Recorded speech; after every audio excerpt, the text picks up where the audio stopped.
Welcome back dears. എന്തൊക്കെയുണ്ട് വിശേഷങ്ങൾ? എല്ലാവർക്കും സുഖമെന്ന് വിശ്വസിക്കുന്നു. അവധി ദിവസമായിരുന്നു കേട്ടോ. അപ്പോൾ അരി ഉഴുന്നും മാവ് ഒന്നും ആട്ടി വെച്ചിട്ടുണ്ടായിരുന്നില്ല. രാവിലെ എഴുന്നേറ്റ് എന്തുണ്ടാക്കും എന്നൊരു കൺഫ്യൂഷനാണ്.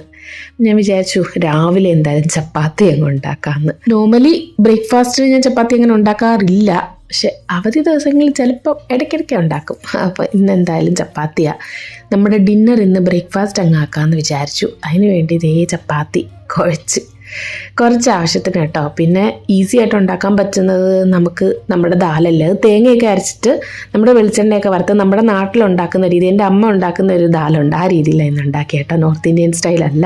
സത്യം പറഞ്ഞാൽ രാവിലെ ദോശയോ ഇഡ്ഡലിയോ പുട്ടുണ്ടാക്കാമെന്ന് വിചാരിച്ചു. പിന്നെ പുട്ടിൻ്റെ കൂടെ വേറെ കറി ഉണ്ടാക്കണം, അത് കുറച്ച് ടൈം എടുക്കും. കുറച്ച് ലേറ്റായിട്ടാണ് സത്യം പറഞ്ഞാൽ എഴുന്നേറ്റത്. അപ്പോൾ എന്തായാലും ചപ്പാത്തി ആയിരുന്നു നല്ലൊരു ഓപ്ഷൻ. അങ്ങനെ ചപ്പാത്തിയും ദാലുമായിരുന്നു ഇന്നത്തെ ബ്രേക്ക്ഫാസ്റ്റ്. ഓൾമോസ്റ്റ് ഒരു ബ്രഞ്ച് പോലെയാണ് കഴിച്ചത്. അപ്പോൾ ഞാൻ 2 എടുത്ത് വെച്ചിട്ടുണ്ട്. വലിയ രീതിയിൽ നമ്മുടെ നാട്ടിൽ നെയ്യൊക്കെ തടവി ഉണ്ടാക്കുന്ന വലിയ ചപ്പാത്തി ഇല്ലേ, ആ രീതിയിലാണ്. ശരിക്കും എൻ്റെ അമ്മ ഉണ്ടാക്കുന്ന ആ ഒരു ടേസ്റ്റ് തന്നെ തോന്നി ഇന്നത്തെ ചപ്പാത്തി. നോർമലി ഇത് ടേസ്റ്റ് കിട്ടാറില്ല. ബ്രേക്ക്ഫാസ്റ്റ് കഴിഞ്ഞ് ഓടി വന്ന് ഞാൻ എന്താ ചെയ്തതെന്ന് വെച്ചാൽ അരി ഉഴുന്നും അങ്ങ് വെള്ളത്തിൽ ഇട്ടു. കാരണം നമ്മളിട്ട് അരച്ച് എങ്ങനെയും ഒരു ദിവസത്തിൽ കൂടുതൽ വേണം ഇപ്പോൾ പൊങ്ങി വരാനായിട്ട്. അപ്പോൾ ദോശയുടെ മാവുണ്ടെങ്കിലേ നമുക്കൊരു സമാധാനമല്ലേ. നമ്മുടെ മെയ്ഡിനും എൻ്റെ പോലത്തെ തൊണ്ടയടപ്പ് പിടിച്ചിട്ടോ. എനിക്കിപ്പോഴും ശരിക്കും തൊണ്ട റെഡി ആയിട്ടില്ല. പുള്ളിക്കാരിക്ക് പക്ഷെ പനിയോ വിറയലോ ഒന്നുമില്ല. എനിക്ക് നല്ല പനിയും വിറയലും 2-3 ദിവസം ഉണ്ടായിരുന്നു. പുള്ളിക്കാരിക്ക് വേറെ കുഴപ്പമൊന്നുമില്ല, തൊണ്ട നല്ല രീതിയിൽ അടച്ച്. അപ്പോൾ ഇപ്പോഴത്തെ ക്ലൈമറ്റ് ആയിരിക്കും. അപ്പം നമുക്കൊരു കാര്യം ചെയ്യാം, നമുക്ക് പുറത്തിറങ്ങി ഞാൻ നമ്മുടെ ചുറ്റുപാടൊന്ന് കാണിച്ചു തരാം കേട്ടോ. നമ്മുടെ മാവ്, നമ്മുടെ ബാൽക്കണിയിൽ നേരെ നോക്കുന്ന ആ മാവാണ് പൂത്തു. അങ്ങനെ നമ്മുടെ മാവും പൂത്തു. ജൂണൊക്കെ ആകുമ്പോൾ മാങ്ങ നല്ലതായിട്ട് പിടിച്ചു തുടങ്ങും കേട്ടോ, പച്ചമാങ്ങ. പക്ഷേ ഇത് പഴുക്കുന്നതിന് മുന്നേ തന്നെ ആളുകൾ പറിച്ചുകൊണ്ട് പോകും, പച്ചയ്ക്ക് തന്നെ. പഴുക്കാൻ അതിനൊരു സമയം കൊടുക്കാറില്ല, കാരണം ഇത് കോമൺ ആയിട്ടുള്ളൊരു മാവല്ലേ. അപ്പോൾ എന്തായാലും നമുക്കിത് കാണുമ്പോൾ സന്തോഷമാണ്. അപ്പോൾ ഞാൻ വിചാരിച്ച് വന്ന് നമ്മുടെ മാവ് പൂത്തയൊക്കെ ഒന്ന് കാണിച്ചു തരാമെന്ന്. നമ്മുടെ കിച്ചൺ ബാൽക്കണിയിൽ നിന്നല്ലേ ഞാൻ കാണിച്ചിട്ടുള്ളൂ. മാവപ്പം ഞാൻ ഒന്ന് വലം വെച്ച് കേട്ടോ. അപ്പോൾ സംഭവം കഴിഞ്ഞ പ്രാവശ്യം നന്നായിട്ട് പിടിച്ചിട്ടുണ്ടായിരുന്നു. ഇതുപോലെ പൂവുണ്ടായിരുന്നു, നിറയെ കായുണ്ടായിരുന്നു, നല്ല മാങ്ങയുമാണ്. പിന്നെ നമ്മുടെ നാരകവും പൂത്തു. നാരകം കുറേ നാരകയാണോ ഓറഞ്ചാണോ എന്ന് അറിയത്തില്ല. ആദ്യമായിട്ട് ഞാൻ പറഞ്ഞല്ലോ, നമ്മുടെ റൂമിൻ്റെ സൈഡിൽ കാണുന്ന ആ നാരകമാണ് നമ്മുടെ റൂം ബാൽക്കണിയിൽ നിന്ന് ഞാൻ കാണിച്ചു തരാം. അത് ഞാൻ കാണിച്ചു തരാവേ. ഞാൻ അങ്ങോട്ടാണ് പോകുന്നത്.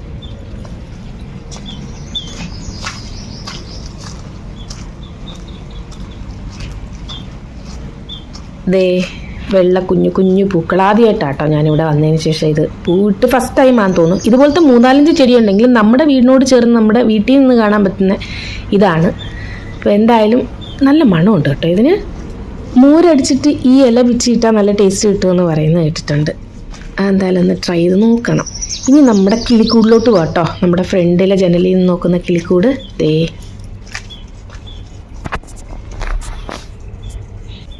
മുട്ടയുണ്ടോയെന്ന് നോക്കി, പക്ഷേ എനിക്ക് കാണാൻ പറ്റുന്നില്ല. മുട്ട ഇടാൻ സമയമായിട്ടില്ല, അതിങ്ങനെ കൂടുണ്ടാക്കിക്കൊണ്ടേ ഇരിക്കുന്നുള്ളൂ. രസം അതല്ല, അത് ഒരു പേപ്പറിൻ്റെ കഷ്ണം, അതിനകത്ത് തമിഴാണ് എഴുതി വെച്ചേക്കുന്നത്. കിളി എവിടുന്ന് ഈ തമിഴ് പേപ്പർ കൊണ്ടുവന്നതെന്ന് എനിക്കറിയത്തില്ല കേട്ടോ. ചിലപ്പോൾ തമിഴ്നാട്ടിൽ നിന്ന് വന്ന കിളിയായിരിക്കുമേ. എന്തായാലും മൊത്തത്തിലൊന്ന് വീക്ഷിച്ചു. നല്ല വെയിലുണ്ട്, പക്ഷെ ചൂടില്ല കേട്ടോ. വലിയ ചൂടൊന്നുമില്ല വെയിലിന്, നല്ല ഭംഗിയുണ്ട്. ചെറിയൊരു തണുത്ത കാറ്റും ഉണ്ട് പുറത്ത്. നമുക്ക് അകത്തോട്ട് കയറാം. നമ്മുടെ കിളിയുടെയൊക്കെ ശബ്ദമേ ഉള്ളൂ, പുറത്ത് നല്ല സൈലൻ്റായിട്ട് കിടക്കുകയാണ്. നമ്മുടെ ജെയ്ഡ് പ്ലാന്റ് ഇങ്ങനെ ജസ്റ്റ് ഒന്ന് ചുറ്റുപാടും വിസിറ്റ് ചെയ്ത് വീക്ഷിച്ചിട്ട് അകത്ത് കയറുകയാണ്. സൺഡേ ആയതുകൊണ്ട് നമ്മുടെ ഗാർഡൻ ഹൗസ് ഒന്നുമില്ല, ആരുമില്ല. ഇന്ന് ലേബേഴ്സൊക്കെ അവധിയുള്ള ദിവസം. അപ്പോൾ നമുക്കിനി അകത്തോട്ട് കയറി ബാക്കി കാര്യങ്ങളൊക്കെ ചെയ്യണ്ടേ. നമ്മൾ നാട്ടിൽ നിന്ന് അമ്മ കൊടുത്തുവിട്ട 2 കപ്പയിൽ 1 കപ്പ ഞാൻ പിറ്റേ ദിവസം തന്നെ വെച്ചിട്ടുണ്ടായിരുന്നു. പിന്നെ ഒരെണ്ണം ഞാൻ നന്നായിട്ട് റാപ്പ് ചെയ്ത് പേപ്പറിൽ ഫ്രിഡ്ജിൽ വെച്ചത്, അതൊന്ന് ഉടച്ചെടുത്ത് കേട്ടോ. അതായത് നമ്മുടെ ചെറിയ ഉള്ളിയും പച്ചമുളകും വെളിച്ചെണ്ണയും വേവിച്ചിട്ടേ ഉടച്ചിങ്ങെടുത്തു. ഇന്ന് മീൻകറിയോ ചിക്കൻ കറിയോ വേറെ കൂടൊന്നുമില്ല. അപ്പം ഞാൻ മാങ്ങയും തേങ്ങയൊക്കെ ഇട്ട് ഒരു ചട്നി അരച്ചു. പച്ചമാങ്ങ ഉണ്ടായിരുന്നല്ലോ, ഒരു മാങ്ങാ ചമ്മന്തി പോലെ. പക്ഷെ ഇത്ര അരയുണ്ടായിരുന്നു എന്ന് തോന്നുന്നു, കുറച്ചധികം അരഞ്ഞു പോയി. ചമ്മന്തിക്ക് ഇത്ര അരയുണ്ടല്ലോ, പക്ഷെ നല്ല ടേസ്റ്റും ഉണ്ട് കേട്ടോ. അപ്പോൾ ഇതും കൂട്ടി ഞാൻ കഴിക്കാമെന്ന് വെച്ചു. പിന്നെ നമ്മുടെ ആറ്റുകാൽ പൊങ്കാല കഴിഞ്ഞല്ലോ. നോർമലി ഞാൻ പൊങ്കാലയുടെ അന്ന് ഇവിടെ എന്തെങ്കിലും ചെറുതായിട്ട് ഉണ്ടാക്കുന്ന, പക്ഷേ ഇപ്രാവശ്യം ഞാൻ ഉണ്ടാക്കിയില്ലായിരുന്നു.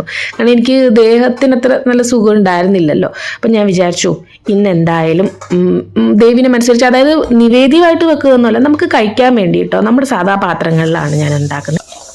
എൻ്റെ മനസ്സിനൊരു ഇതിന് വേണ്ടി ഞാൻ കുറച്ച് പയർ, ഞാൻ പറയല്ലോ ദേവിയുടെ മുന്നിലൊന്നും ഞാൻ വെക്കുന്നില്ല, മണ്ടപ്പുറ്റും പായസവും ഞാൻ ഉണ്ടാക്കാൻ പോകുന്നത്. തൊലിയുള്ള നമ്മുടെ പച്ചപ്പയർ കഴുകി ഒന്ന് വറുത്തെടുക്കുന്നുണ്ട്. പിന്നെ പായസത്തിനുള്ള അരി ഇട്ടിട്ടുണ്ട്. അപ്പോൾ പയർ ഒന്ന് പൊടിച്ചെടുത്തിട്ട് വലുതായിട്ടൊന്നും പൊടിയുണ്ട് കേട്ടോ, ആറിയിട്ടൊന്ന് പൊടിച്ചെടുത്ത് അര മുറി തേങ്ങയെ ഞാനൊന്ന് ഗ്രേറ്റ് ചെയ്തിട്ട് ശർക്കര, നെയ്യ്, കുറച്ച് അരിപ്പൊടി, നമ്മുടെ പുട്ടിൻ്റെ പൊടി ഉണ്ടായിരുന്നു, അതും തേങ്ങയും കൂടെ ഇട്ടിട്ട് ഇങ്ങനെ നനച്ചെടുക്കാം. വെള്ളമൊന്നും ചേർക്കണ്ട, ജസ്റ്റ് നന്നായിട്ട് നനഞ്ഞിട്ട് ഉണ്ട പിടിച്ചിട്ട് ആവി കയറ്റിയെടുക്കാം. ഒരു 30, 35, 40 മിനിറ്റോളം ആദ്യം ഒന്ന് തിളച്ചിട്ട് പിന്നെ ലോ ഫ്ലെയിമിൽ നന്നായിട്ട് സ്റ്റീമറിലിട്ടൊന്ന് സ്റ്റീം ചെയ്തെടുക്കാം. അപ്പോൾ ശരിക്കും ഇതിന് ഈ മണ്ടപ്പുറ്റിന് നമ്മൾ വെള്ളമൊന്നും അങ്ങനെ ചേർക്കത്തില്ല, വേണമെങ്കിൽ ഒന്ന് കുടഞ്ഞിട്ട് നമ്മൾ ഉരുട്ടി അങ്ങ് വെച്ചാൽ മതി. വെള്ളം ചേർത്താൽ അത് വേറെ രീതിയാവും. പക്ഷെ എനിക്ക് ഭയങ്കര ഇഷ്ടമുള്ളൊരു സംഭവം കേട്ടോ ഈ മണ്ടപ്പുറ്റെന്ന് പറയുന്നത്, എന്തോ വലിയ ഇഷ്ടമാണ് എനിക്ക്. അപ്പോൾ നമ്മുടെ ചോറ് തിളച്ച് വെന്ത് വന്നിട്ടുണ്ട്, നന്നായിട്ട് വെന്തിട്ട് അതിലേക്ക് ശർക്കര മധുരത്തിന് ആവശ്യത്തിന് ഇട്ട് കൊടുക്കുന്നുണ്ട്.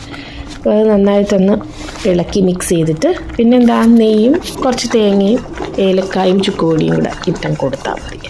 അപ്പോൾ നമ്മുടെ ശർക്കര ആവശ്യത്തിന് ഇട്ടിട്ട് പിന്നെ നെയ്യ് കുറേശ്ശെ ഇനി ഒഴിച്ചു കൊടുക്കാം. അത് നന്നായിട്ടൊന്ന് മിക്സ് ചെയ്തെടുക്കാം. അപ്പം ഞാൻ എന്തായാലും ഒരു പ്രാവശ്യം ആറ്റുകാൽ പൊങ്കാല ഇടാൻ പോകുന്നുണ്ട് നാട്ടിൽ, അതെൻ്റെ ഒരു ആഗ്രഹമാണ്.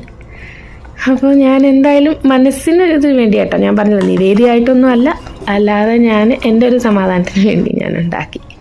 അപ്പോൾ തേങ്ങയും കുറേശ്ശെ ഇട്ടിട്ട് നന്നായിട്ട് മിക്സ് ചെയ്ത് നമ്മുടെ പൊങ്കാല പായസം അത് റെഡി ആയിട്ടുണ്ട്.